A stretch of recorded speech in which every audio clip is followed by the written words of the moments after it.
A sua mãe está viva. Vi-a no lixo. Tem a certeza? Diga-me a verdade.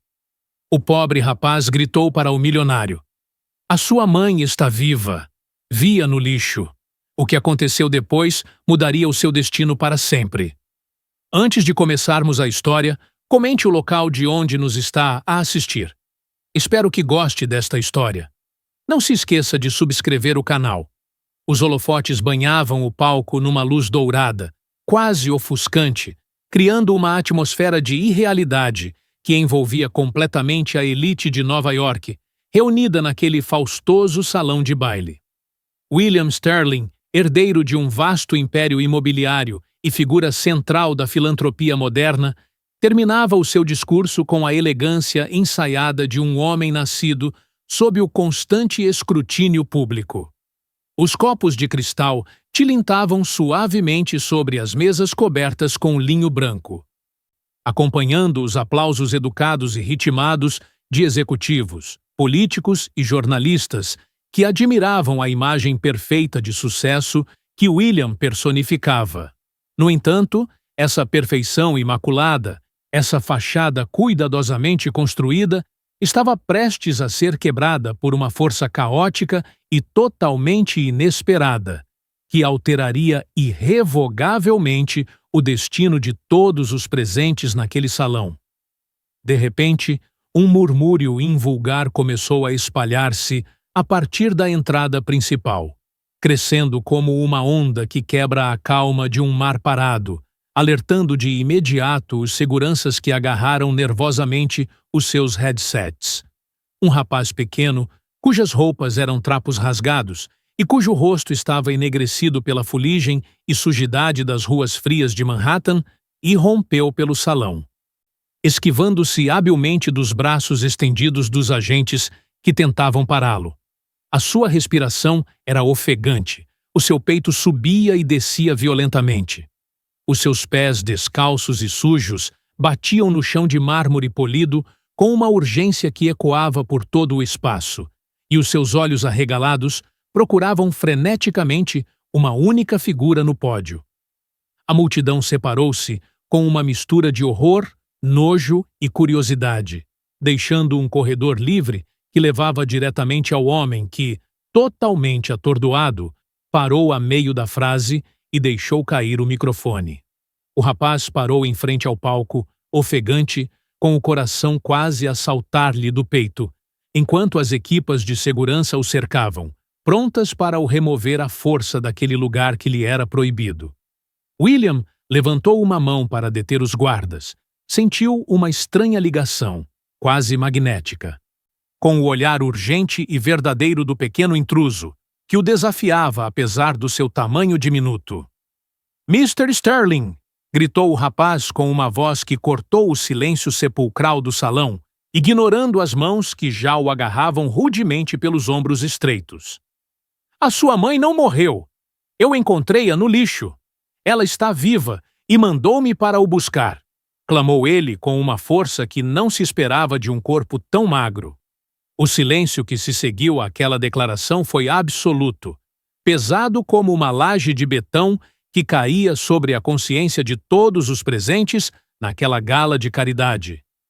Victoria, a noiva de William, aproximou-se rapidamente com um sorriso nervoso, quase histérico nos lábios, na tentativa de minimizar o impacto daquelas palavras delirantes e conter o dano social. Mas William levantou-se, apertando o terço tão forte no seu punho que as arestas da cruz se cravavam na sua palma, causando uma dor necessária que o ancorava na realidade. "Como te chamas?" perguntou ele ao rapaz, ignorando completamente a noiva e as centenas de câmaras que transmitiam o momento em direto para a televisão nacional. "Léo!" respondeu o rapaz, parando de lutar contra os guardas, sabendo que tinha a atenção do único homem que importava. "Soltem-no!" ordenou William com uma autoridade que não admitia contestação, fazendo com que os guardas recuassem de imediato, deixando o rapaz respirar livremente no meio da pista de dança. Léo ajeitou as suas roupas sujas com uma dignidade inata, sustentando o olhar do milionário, irradiando uma honestidade que contrastava com a falsidade dos fatos caros e dos vestidos de noite à sua volta. Ela disse que o Senhor reconheceria o terço porque tem uma marca na cruz, do dia em que caiu na casa antiga. Explicou Léo, com voz firme. William virou a cruz nas suas mãos trêmulas, e lá estava ela.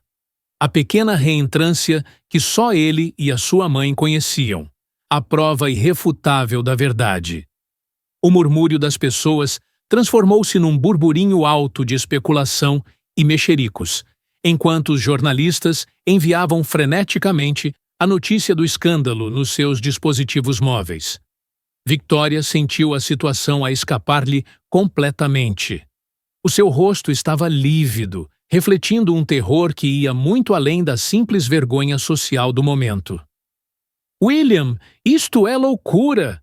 A sua mãe foi cremada. Temos o certificado, temos a urna em casa, na lareira, argumentou ela, levantando a voz para ser ouvida acima do burburinho. William olhou para ela. E pela primeira vez, viu algo nos olhos de Victoria que não era amor, mas um medo profundo e calculista e uma frieza que o fez estremecer. Eu nunca vi o corpo dela, disse William em voz baixa, mas as suas palavras ecoaram com a força de uma revelação que demorara demasiado tempo a vir à luz. Ele lembrou-se do caixão fechado, por recomendação médica, a pressa nas formalidades do funeral organizadas por Victoria e pelo Dr. Collins, e a urna selada. Léo deu um passo em frente, quebrando a barreira invisível que separava os seus mundos, e falou com uma voz cheia de urgência. Ela diz que está à sua espera, que reza por si e que toca música na cabeça para não se esquecer de quem é. Aquela menção à música foi o golpe final na incredulidade de William. Ninguém fora do círculo familiar mais íntimo sabia que a música era o refúgio secreto da sua mãe, Eleanor. Uma única lágrima rolou pela face de William, capturada pelas lentes das câmaras, humanizando o magnata intocável diante de toda a nação. "Tirem-no daqui imediatamente!" gritou Victoria, perdendo completamente a compostura e gesticulando para um chefe de segurança que parecia hesitar face às ordens contraditórias. No entanto, antes que pudessem tocá-lo novamente, William levantou a mão, parando qualquer tentativa de agressão ao mensageiro da sua mãe. "Se tocarem neste rapaz, terão de se haver comigo", avisou William, a sua ameaça pairando no ar, carregada de um perigo real que gelou o sangue dos presentes. Ele caminhou até Léo e ajoelhou-se para ficar ao seu nível, ignorando a sujidade e o mau cheiro que emanavam da roupa do pequeno sobrevivente. "Onde é que ela está?" perguntou ele com desespero contido, precisando de uma localização, de um ponto no mapa para correr de imediato. "No aterro de Bronx Point, mas tem de se apressar. Alguns homens estavam a observá-la", sussurrou Léo com medo no olhar. A menção a homens a observá-la acionou um alarme na mente de William, indicando que aquilo não era um simples abandono, mas algo muito mais sinistro e orquestrado. Ele levantou-se, guardou o terço no bolso interior do seu blazer, perto do coração, e olhou para Victoria com uma frieza nova e desconhecida. "O evento está encerrado", proclamou ele ao microfone, largando o aparelho com um baque surdo que reverberou nos altifalantes, marcando o fim da farsa. Dirigiu-se à saída, com Léo a segui-lo a poucos passos de distância, enquanto a multidão se dividia como as águas do Mar Vermelho. Ao saírem do hotel, o ar frio da noite de Nova York bateu no rosto de William, ajudando a dissipar o nevoeiro da confusão e a focar a sua mente numa única missão. Victoria correu atrás dele, os seus saltos a retinir no pavimento, gritando desculpas e súplicas que se perderam no vento noturno da cidade. "Não pode ir-se embora assim. Pense na nossa reputação", guinchou ela, agarrando-se à única coisa que realmente lhe importava: o seu status e a sua imagem pública. William parou ao lado do seu carro, abriu a porta para Léo entrar e depois virou-se uma última vez para a sua noiva. A minha reputação não vale nada se a minha mãe está viva e a sofrer num aterro enquanto eu bebo champanhe. Atirou-lhe ele com uma raiva calma, mas destrutiva. Victoria ficou petrificada no passeio, a ver o carro de luxo arrancar e afastar-se, levando consigo o homem que deveria garantir o seu futuro. Dentro do veículo, o silêncio era denso, apenas interrompido pelo zumbido suave do motor e pela respiração agitada de Léo, que olhava para o interior com admiração. William conduzia com os nós dos dedos brancos no volante, a sua mente a repassar cada detalhe dos últimos meses, procurando as fissuras na mentira. "Tens fome?" perguntou William de repente, apercebendo-se de que o rapaz provavelmente não comia há dias para chegar ali e entregar a mensagem. Léo assentiu timidamente, sem se atrever a tocar no estofo de couro, mantendo as mãos no colo como se pedisse desculpa pela sua existência. William desviou o carro para um drive-thru e comprou comida abundante, observando o rapaz devorar um hambúrguer com uma gratidão que lhe partiu o coração. "Obrigado, senhor", disse Léo de boca cheia. A Nana Rose sempre disse que o senhor era bom, que tinha um coração nobre.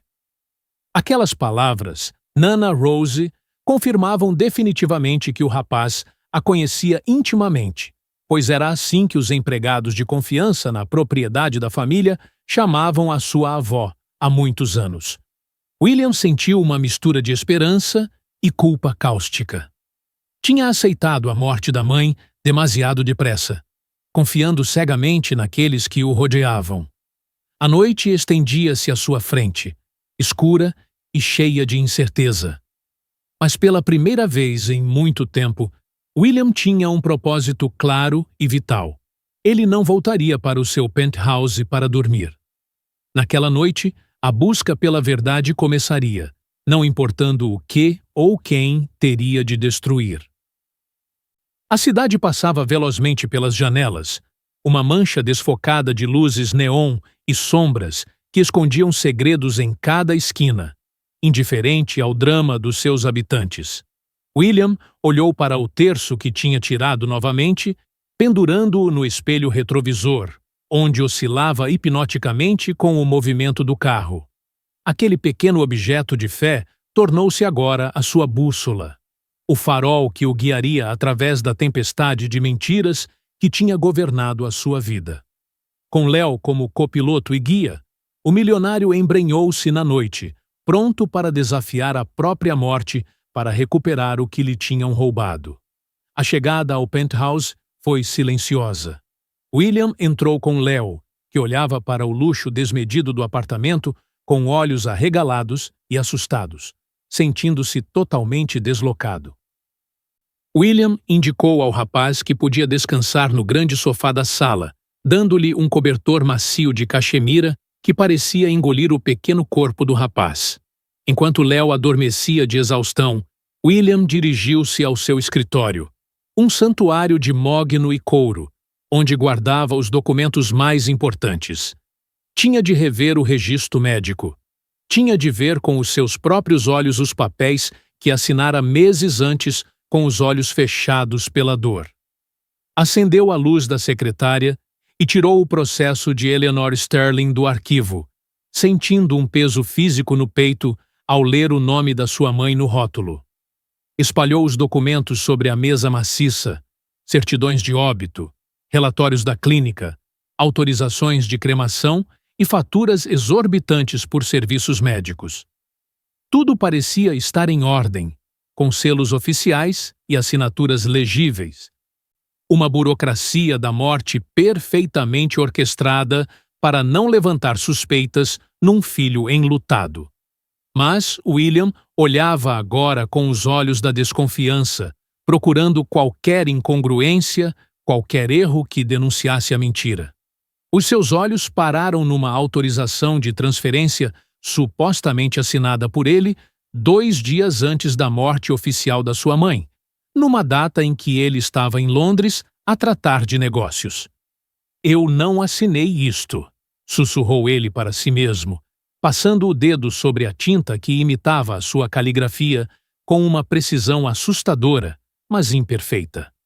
Lembrou-se de que Victoria tinha tratado de toda a papelada naquela semana, alegando que queria aliviar-lhe aquele fardo doloroso para que ele pudesse processar a sua perda. A traição começou a tomar forma. Uma forma dolorosa que usava o rosto da mulher que ele planeava casar. Victoria entrou no escritório naquele momento, chegando ao apartamento minutos depois dele, com a maquilhagem borrada e uma expressão de falsa e ensaiada preocupação. William, por favor, guarda esses papéis. Estás a torturar-te inutilmente por causa das fantasias de um rapaz de rua, disse ela, aproximando-se cautelosamente. Ela tentou pousar uma mão no ombro dele, mas William afastou-se com um movimento brusco, como se o contacto físico com ela lhe queimasse a pele. Por que é que há uma assinatura minha neste documento de transferência, datada de quando eu estava em Londres? Perguntou ele sem olhar para ela, cravando o olhar no papel. Victoria empalideceu visivelmente, mas tentou recuperar-se rapidamente com uma gargalhada nervosa e condescendente, que soou falsa no silêncio tenso da sala. Certamente assinaste antes de ires e não te lembras. Estavas muito estressado com a fusão da empresa. Querido, a mente prega-nos partidas. Eu não me esqueço do que assino, retorquiu William com voz gélida, levantando o olhar e cravando os olhos nos dela, procurando a verdade no seu olhar evasivo. E também não me esqueço que insististe para que a doutora Collins tratasse pessoalmente de tudo, recusando o acesso a outros médicos. A doutora Collins é uma luminária. Só queríamos o melhor para Eleanor, defendeu-se Victoria, recuando um passo da intensidade da acusação implícita. O melhor ou o mais conveniente? Murmurou William, revendo novamente os relatórios de toxicologia que mostravam valores estranhos de sedativos. Cada página que virava revelava padrões perturbadores, doses altas de medicação desnecessária, isolamento total da paciente, proibição de visitas. Era um sequestro legalizado, um confinamento disfarçado de cuidados intensivos sob a supervisão de uma profissional comprada. Vou à clínica amanhã de manhã, em primeiro lugar, anunciou William, fechando o processo com um estrondo que soou como o martelo de um juiz a proferir o veredicto. Para quê? Só te vais ridicularizar e reabrir feridas que já sararam, gritou Victoria, perdendo a paciência e a máscara da noiva compreensiva. A ferida nunca sarou porque não havia corpo, Victoria. E se eu descobrir que tiveste algo a ver com isto, não terás onde te esconder, sentenciou ele. Victoria saiu do escritório, batendo a porta, e William ouviu-a a fazer um telefonema apressado no corredor, falando em sussurros frenéticos. Ele esgueirou-se até a porta e encostou o ouvido, apanhando fragmentos da conversa de Victoria. Sim, ele sabe algo. O rapaz trouxe o terço. Tens de apagar tudo. Aquelas palavras eram a confirmação final de que precisava. Não era paranoia, era uma conspiração real a acontecer sob o seu próprio teto. Ele voltou para a secretária e pegou numa fotografia da mãe, prometendo-lhe em silêncio que removeria todas as pedras daquela mentira até a encontrar. A noite avançava e dormir estava fora de questão. A adrenalina e a raiva mantinham-no acordado, enquanto ele desenhava um mapa mental dos próximos passos. Ele foi para a sala e viu que Léo tinha acordado, a contemplar o horizonte noturno da cidade através das imensas janelas de vidro. Acha que a vamos encontrar? Perguntou o rapaz com uma voz pequena, que contrastava com a imensidão dos arranha-céus iluminados à sua frente. Eu prometo-te, Léo. Amanhã vamos procurar respostas onde for preciso, respondeu William, parando ao lado dele e contemplando a cidade, que agora lhe parecia hostil.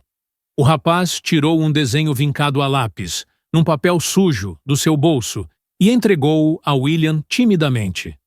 Ela desenhou isto para o senhor. Disse para eu lhe dar quando o visse, explicou Léo. William pegou no papel e desdobrou-o cuidadosamente. Era um desenho simples de um piano e de uma casa com muitas janelas e flores. No canto, na caligrafia trêmula da mãe, estava uma data de há poucas semanas, muito depois da sua suposta morte. William sentiu um nó na garganta. Aquela era a prova de vida mais palpável que ele tinha, ainda mais do que o terço. Era uma mensagem direta dela. Obrigado, Léo. Isto vale mais do que tudo o que há neste apartamento, disse William sinceramente, guardando o desenho junto com o terço.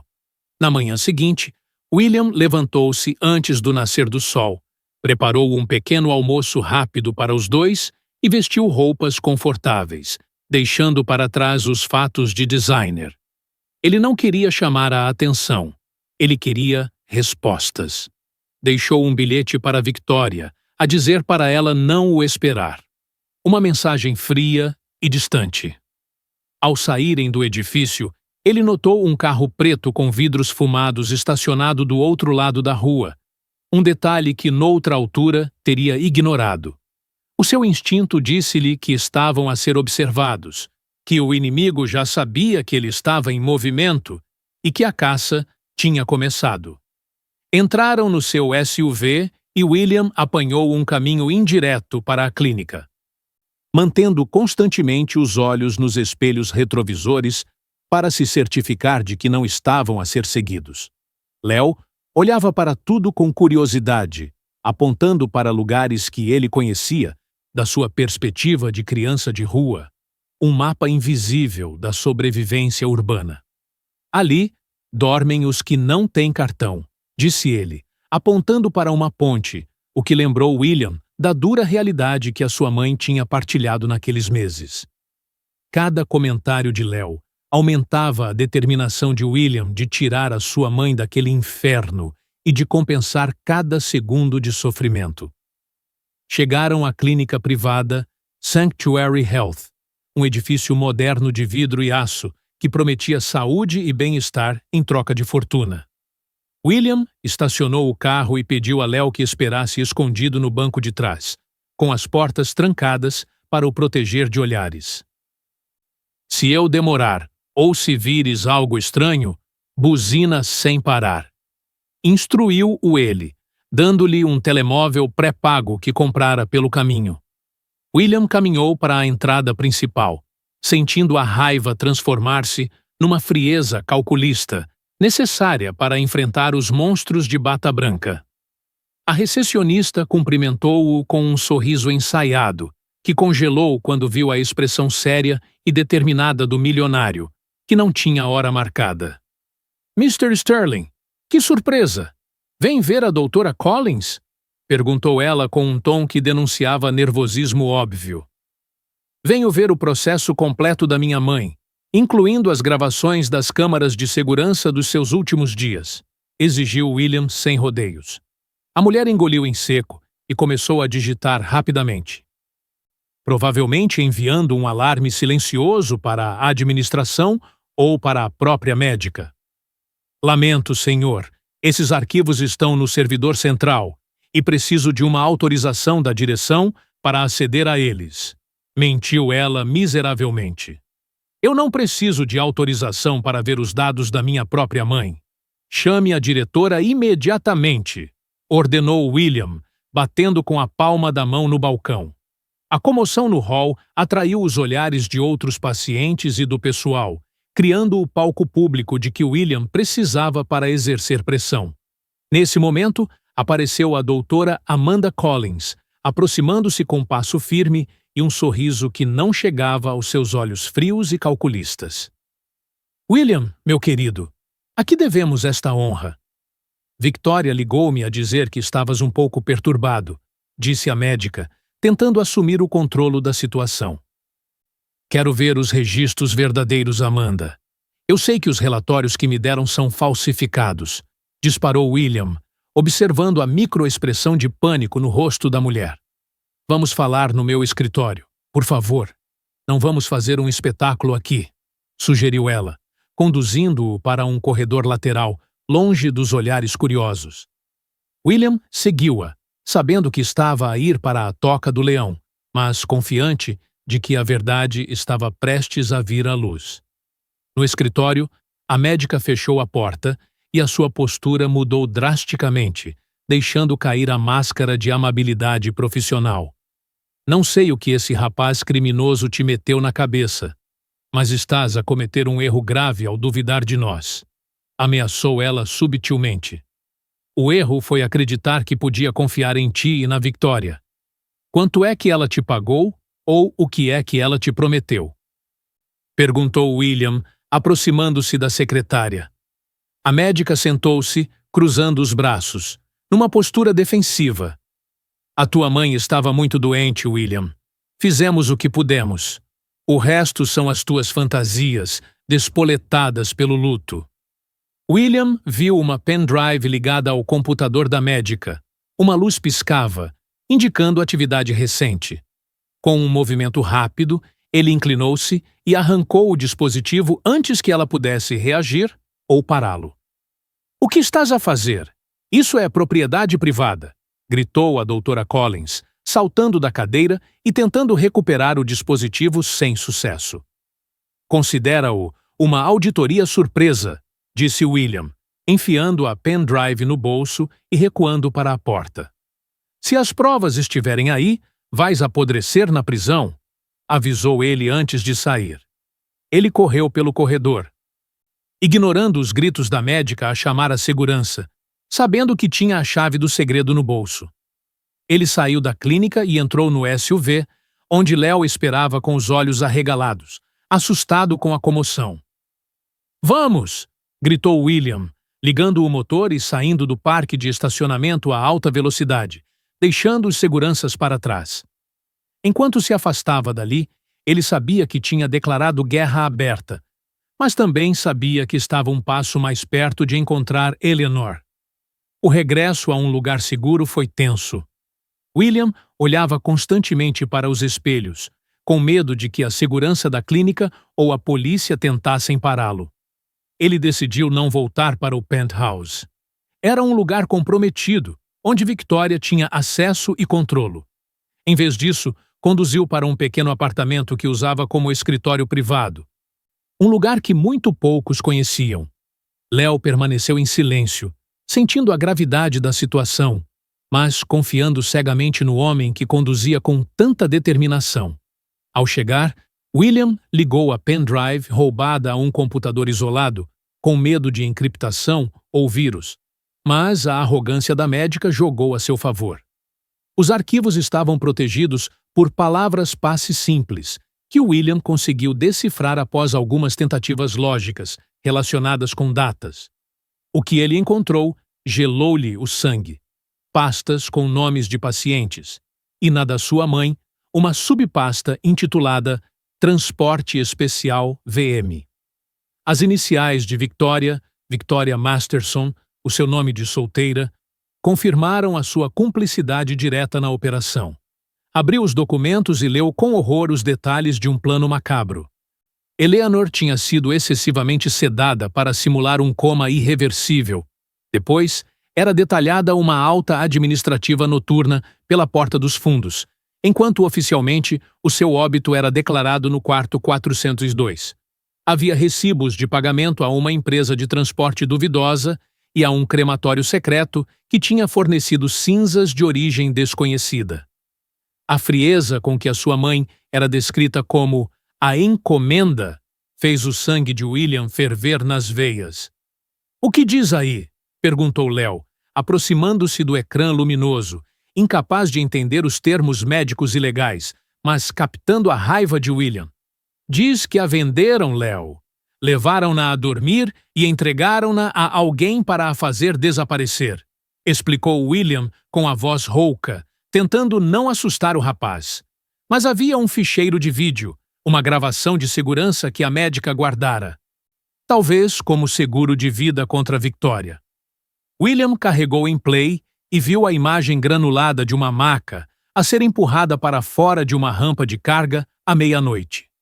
No vídeo, viam-se dois homens a carregar a maca para uma carrinha cinzenta e, ao lado, a supervisionar tudo, estava Victoria, entregando um envelope volumoso ao motorista.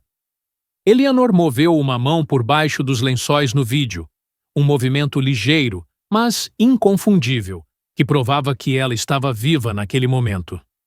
William bateu com o punho na mesa, sentindo uma mistura de alívio por a ver viva e ódio puro pela mulher que tinha dormido na sua cama.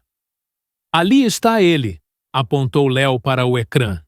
É a carrinha que vi uma vez perto do aterro, a que tem as letras vermelhas? William pausou o vídeo e ampliou a imagem da lateral da carrinha. Embora desfocado, era possível distinguir um logótipo parcial. Apex Logistics. Aquele era o rastro de que precisavam, a ligação física entre a clínica de luxo e o mundo de Léo. Temos de ir ao aterro, Léo. Tenho de ver onde é que ela esteve. Tenho de falar com as pessoas que a viram, disse William, levantando-se. Ele sabia que era perigoso, mas não tinha mais nada a perder. A sua vida anterior, confortável e cega, tinha morrido naquele instante. A viagem até ao aterro de Bronx Point foi uma descida aos infernos da cidade, passando de avenidas arborizadas para estradas de terra batida, cheias de buracos e lixo.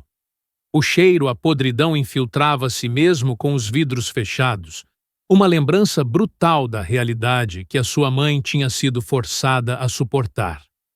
À chegada, a paisagem era desoladora. Montanhas de lixo erguiam-se como monumentos ao consumo, e no meio delas, pessoas remexiam à procura de sustento. William saiu do carro, sentindo que os seus sapatos caros eram um insulto naquele lugar, mas avançou, seguindo Léo. É por aqui, Mr. William. Cuidado com o vidro. Guiou-o o rapaz, com a destreza de quem conhece todas as armadilhas do terreno. As pessoas do aterro olhavam para eles com desconfiança. Um homem de fato limpo era sinônimo de problemas ou autoridades. Léo cumprimentou alguns, apresentando-os como amigos, o que abrandou um pouco os olhares hostis dos catadores. Chegaram a uma área de cabanas feitas de plástico e cartão, onde o vento soprava, levantando poeira e sacos vazios. Ela dormia aqui, disse Léo, apontando para uma estrutura precária que mal se aguentava de pé, com um telhado de chapa enferrujada.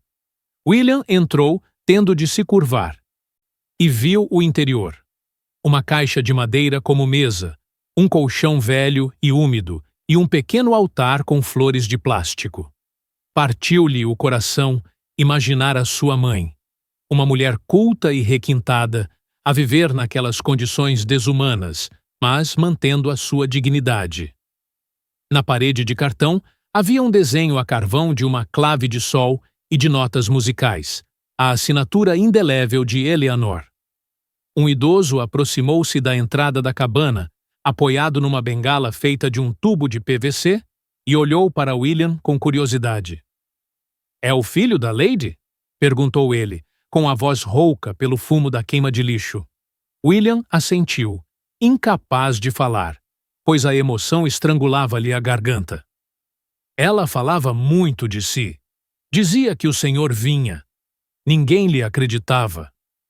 Pensávamos que ela estava a delirar com febre, mas ela sempre teve fé. Ela esteve doente? Perguntou William, preocupado com a saúde da sua mãe após meses de privação. Sim, tossia muito à noite, mas mesmo assim partilhava o seu pão com as crianças, relatou o velho. Ela era uma santa. Ensinou alguns de nós a ler. Contava-nos histórias de música e teatros. William acariciou o desenho a carvão na parede, sentindo uma ligação espiritual com a mãe naquele lugar miserável que ela tentara transformar num lar. O senhor viu quando a levaram? Perguntou William, precisando de confirmar o que vira no vídeo ou de descobrir uma nova transferência. Há uma semana vieram uns homens. Disseram que eram de uma fundação, mas tinham caras de maus, explicou o velho. Meteram-na numa carrinha cinzenta. Ela não queria ir sem se despedir de Léo, mas não a deixaram. O velho tossiu e cuspiu no chão. Aquela carrinha cheirava a produtos químicos. Não era fundação nenhuma. William tirou a carteira e deu ao velho todo o dinheiro que tinha, que olhou para ele surpreendido. Obrigado por cuidarem dela. Prometo que voltarei para ajudar todos aqui. Mas primeiro tenho de a encontrar, jurou William. O velho assentiu, guardando o dinheiro com as mãos trêmulas. Vá com Deus, filho, e cuide de Léo. Ele foi o que mais a protegeu. Eles deixaram o aterro com o sol a pôr-se nas suas costas. William tinha agora as pistas cruciais: a clínica, o aterro e o cheiro a produtos químicos que apontava para a zona industrial. Léo lembrou-se de ter visto a carrinha da Apex Logistics perto de fábricas antigas. William conduziu determinado enquanto a injustiça o consumia por dentro. O contraste entre a cabana miserável da sua mãe e o luxo de Victoria era insuportável. Na zona industrial, um labirinto de armazéns em ruínas, eles detetaram a carrinha cinzenta. William deixou Léo no carro trancado e esgueirou-se para o armazém. Através de uma janela, ele viu uma cela vazia e ouviu vozes de homens. Eles discutiam a transferência da velha para o St. Jude's Sanctuary, alegando que ela estava fraca e que William estava a fazer demasiadas perguntas. William, mal contendo a sua fúria, fez um barulho acidentalmente. Seguiu-se uma fuga selvagem e uma perseguição perigosa, onde William conseguiu despistar o perseguidor num campo de escombros, graças às suas habilidades de condução defensiva. Na autoestrada segura, William percebeu que St. Jude's era um asilo isolado nas montanhas. Ele ligou para o seu advogado, Edward, ordenando-lhe que apresentasse queixa imediata contra Victoria e a doutora Collins por rapto e tentativa de homicídio. Enquanto William conduzia pela noite, o mundo de Victoria desmoronava. William tinha divulgado o vídeo de vigilância da clínica que mostrava os seus crimes. A sua reputação estava arruinada, e quando ela tentou fugir, os seus próprios seguranças prenderam-na no penthouse. Ao amanhecer, William e Léo chegaram ao decrépito St. Jude's.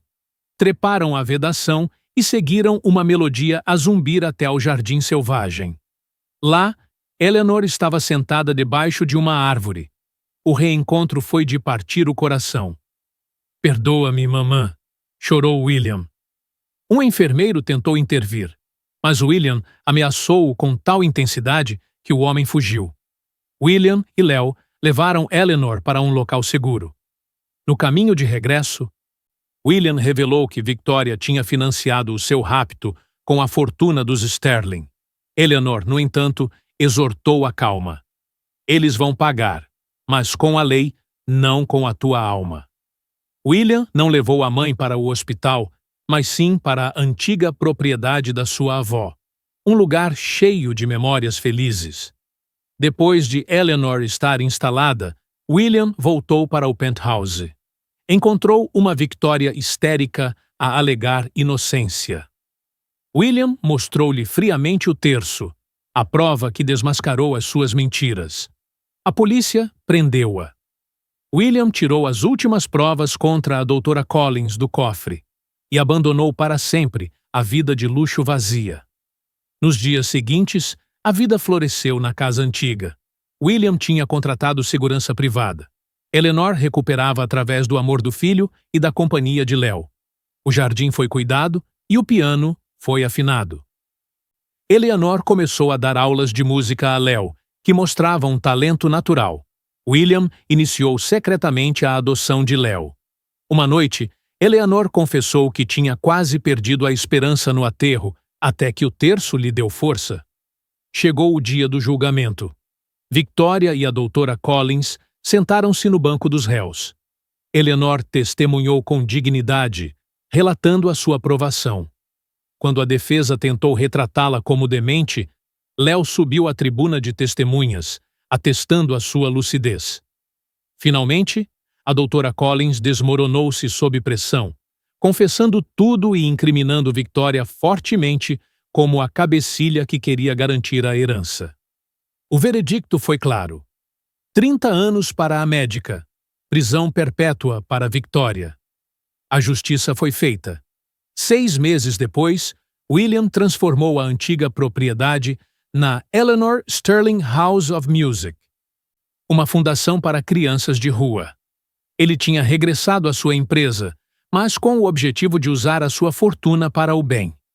Na cerimônia de inauguração, William fez um discurso comovente sobre o poder da verdade e do amor.